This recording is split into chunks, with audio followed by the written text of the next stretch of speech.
حضرت اب وقت ہے شبے کا ازالہ، اور شبے کا ازالہ کچھ ایسا ہے کہ کچھ کنفیوژن بھی ہے، ایک سوال میں شاید 2-3 سوال ہیں، اور وہ یوں کہ کسی نے یہ پوچھا ہے کہ اس دنیا میں کوارٹریلین لوگ، انسان، جانور، درند پرند، کیڑے مکوڑے سب رہتے ہیں، اور ان سب چیزوں کی دیکھ بھال کرنے والا اللہ ہے، کیونکہ اللہ ہی سب کو رزق دیتا ہے، اللہ ہی سب کی حفاظت کرتا ہے، یا جو بھی ہوتا ہے، تو جو مانگنے والا ہے وہ اللہ سے مانگتا ہے۔ تو سمجھ میں یہ بات نہیں آ رہی کہ اللہ ان سب کی دعائیں اور ضرورتیں کب اور کیسے سمجھ لیتا ہے؟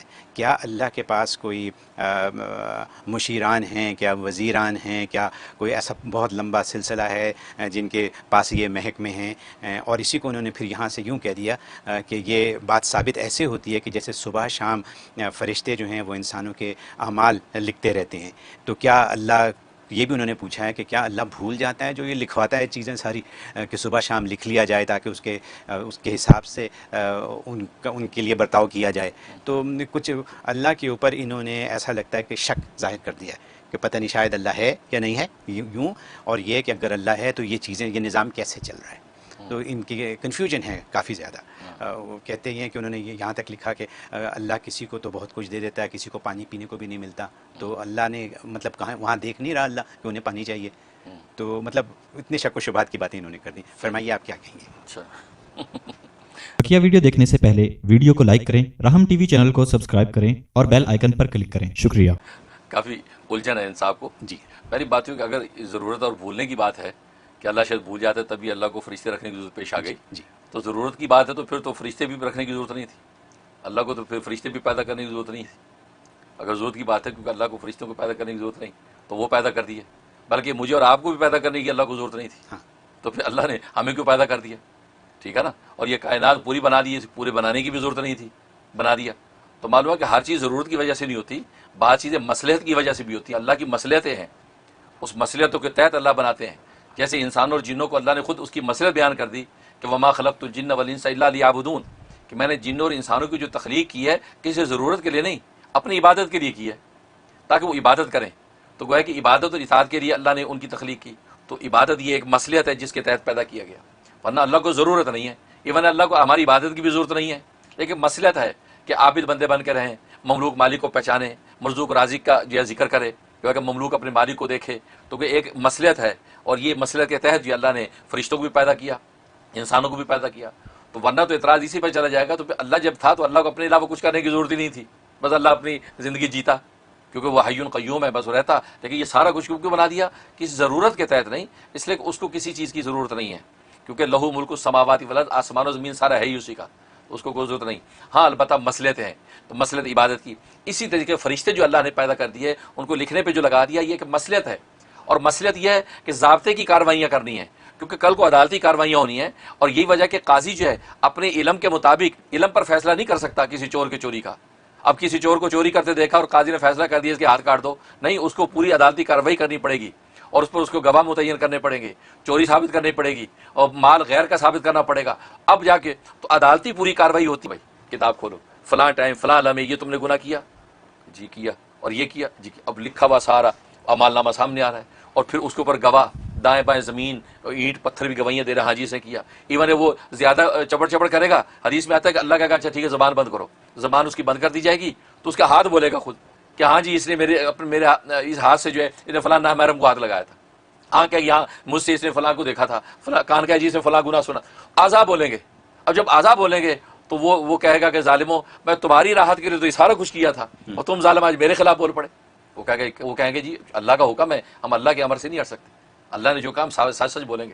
تو گویا کہ یہ سارے گواہ اس لیے اللہ قائم کر رہا ہے، اپنے علم کی بنیاد پر نہیں بلکہ پوری قضا کے اصول کی بنیاد پر، تاکہ یہ نہ کہے کہ یار یہ اللہ نے ظلم کیا۔ اللہ اپنی طرف ظلم کا کوئی نسبت نہیں کروانا چاہتا، وہ عدل کے ساتھ پوری عدالتی کارروائی کے بعد یہاں تک وہ خود مان جائے گا کہ ہاں واقعی ہوا ہے، اب اس کے بعد اس کو جہنم میں ڈالا جائے گا، تاکہ جہنم میں جلتے ہوئے یہ نہ سوچے کہ یار اللہ میاں نے ظلم کیا، وہ کہے کہ یار میرے اپنے کرتوت سے جو آج میں جل رہا ہوں۔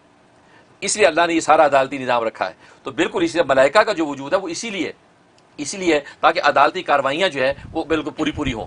اب رہا یہ سوال کہ اللہ نے اتنے فرشتے رکھ لیے کہ اللہ میاں سب کو کنٹرول نہیں کر سکتا۔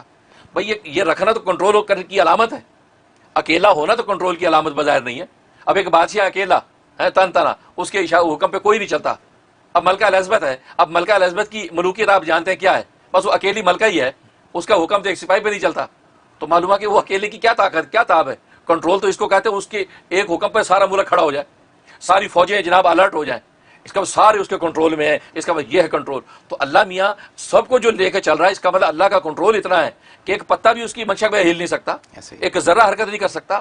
انہوں نے اسے تو ایسے لشکر اپنے بنا رکھے ہیں، فرشتوں کی ایسی جب وہ مخلوق پیدا کر رکھی ہے کہ پل پل میں اس کے ایک ایک حکم کو پورا کرتی ہے. کوئی قوم جو سرکشی کرتی ہے، فرشتے آ کے جب مارتے ہیں پر سب کا منہ اوندا کر دیتے ہیں. تو یہ تو اللہ کے کنٹرول کی علامت ہے کہ اللہ نے فرشتوں کے ذریعے سے سب چیزوں کو کنٹرول کر رکھا ہے. اب رہا یہ سوال کہ اللہ کو فرشتے کیوں بنائے؟ اللہ کی اپنی طاقت نہیں تھی کہ کنٹرول کرتا تھی، کر سکتا تھا، لیکن اس میں مصلحت یہ ہے کہ اللہ اصل میں جیسے دنیا کے اندر بادشاہ ہوتے ہیں، اللہ بھی اپنی بادشاہی کرتا ہے، وہ بادشاہوں کا بادشاہ. تو بادشاہ جو ہوتا ہے اس کی دنیا کے اندر ترتیبی ہوتی ہے کہ بادشاہ کے آگے وزیر ہوتے ہیں، مشیر ہوتے ہیں، آگے اس کی فوجی ہوتی ہیں، پورا ایان ہوتے ہیں، ٹھیک، اور اس کے تحت سارے فیصلے کرتا ہے. تو اللہ نے اصل میں یہ تاثر دیا ہے کہ میری بھی ایک بادشاہت ہے اور میری بھی آگے کرندے ہیں، میری بھی فوجیں ہیں، میری بھی لشکر ہے، یہاں تک کہ ساری کائنات کا ذرہ ذرہ اس کی فوج کا سپاہی ہے. دریاؤں کے لشکر اس کے جو فوجی ہیں، ہواؤں کے تودے جو ہے وہ طوفان یہ اس کے لشکر ہیں. تو وہ اپنے لشکروں کو استعمال کرتا ہے، ہوا کو اشارہ دیتا ہے تو جب وہ قوم ہود جب اوندے منہ پڑی ہوتی ہے، پانی کو اشارہ دیتا ہے، بنی اسرائیل جب فرعونی جو ہے وہ جو ڈوبتے نظر آتے ہیں. تو یہ ساری تو یہ اللہ کے کنٹرول کی علامت ہے. تو اللہ نے ایک بادشاہت کا تاثر دیا ہے، تبھی اللہ نے اپنے عرش کا ذکر کیا کہ عرش پہ اللہ ہے. تو کہا کہ جب بادشاہ کا تخت ہوتا ہے اللہ نے اپنے ایک تخت کا بھی تاثر دیا ہے، تو تاکہ یہ لگے کہ ایک بادشاہی کے نظام کے تحت چل رہا ہے. اس لیے اللہ تبارک و تعالیٰ کبھی جمع کا صیغہ اپنے لیے استعمال کرتا ہے، انا انزلناہ فی لیلۃ، ہم نے نازل کیا قرآن کو، حالانکہ ہم میں تو وہ ایک ہے، کہنا چاہیے میں نے نازل کیا، نہیں. تو اکیلے کا صیغہ بھی اللہ استعمال کرتا ہے کیونکہ وہ اپنی حقیقت پر کہ میں یکتا ہوں، اور کبھی جمع کا صیغہ استعمال کرتا ہے وہ اپنی ساری طاقت کو سامنے رکھ کے کہ میں اکیلا نہیں، ساری مخلوقات جو ہے وہ میرا لشکر و طاقت ہے. تو پھر انا انزلنا کہہ کے بولتے ہیں اللہ تعالیٰ، تو جمع کا صیغہ استعمال کرتے ہیں. جیسے بادشاہ جو ہے اپنے ملک کی ساری طاقت کو سامنے رکھ کے کہتا ہے ہم نے یہ فیصلہ کیا آج کے بعد یہ ہوگا، تو ہم کا لفظ یوز کرتا ہے کیونکہ سب کی قوت، جیسے آج کا بادشاہ پارلیمنٹ کی اور سینٹ کی سب کی قوت، یہ اسمبلی کی قوت بول رہی ہے تو بادشاہ بول. تو اس لیے اللہ تبارک و تعالیٰ نے سارا کیا. اب رہا یہ سوال کہ بھئی ہمیں پانی کا گھونٹ نہیں دیا اور اس کو اللہ نے اتنے جناب خزانے دے رکھے. اس میں پہلے بھی کلیئر کر چکا ہوں، اس میں اللہ کا قصور نہیں ہے، اس میں تقسیم دولت کرنے والوں کا قصور ہے.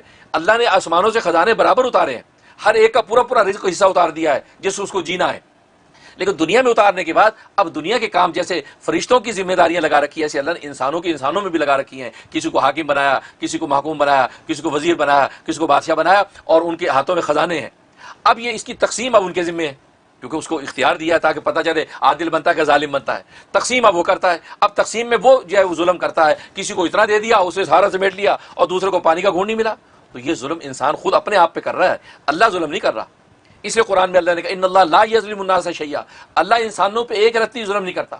اور دوسری مقام فرمایا کہ ولکن الناس یظلمون، لیکن لوگ جو اپنے آپ پہ خود ظلم کرتے ہیں، لوگ اپنے آپ پہ خود ظلم کرتے ہیں، اللہ ان پہ ظلم نہیں کرتا. اور یہ ظلم کہ تقسیم دولت جو ہے یا رزق کی تقسیم جو دنیا کے اندر انسان اپنے عدل کے مطابق نہیں کرتا.